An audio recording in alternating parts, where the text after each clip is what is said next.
stanchezza.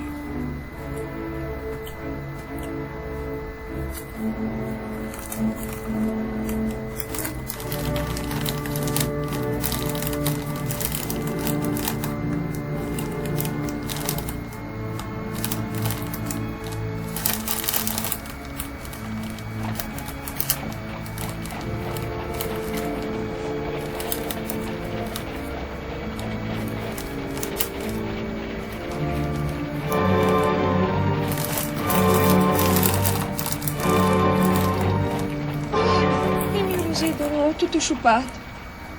Avremo tutta la carrozza profumata. Non si contenta? Che fai? Non serviva più. Il prato era contento. È un giardinetto da scampagnata. Buono per raccoglierci i tappi delle bottiglie, o meglio, per mangiarci dei buoni polli arrosti. Non ti smentisci mai. È roba da pensare in questo paradiso. A quest'ora il prato sarà già incominciato il via vai delle vetture. Che confusione. Magari saranno già suonando un tuo pezzo. Sì, un brano delle nozze di Figaro.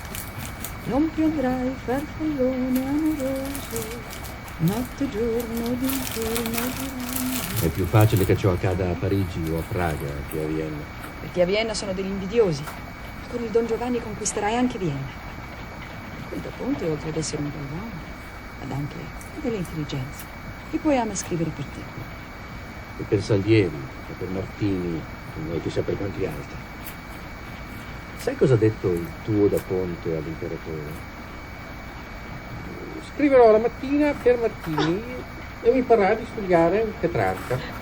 La sera per Salieri e sarà il mio tasso. Scriverò la notte per Mosa e farò conto di leggere l'inserto di Dante.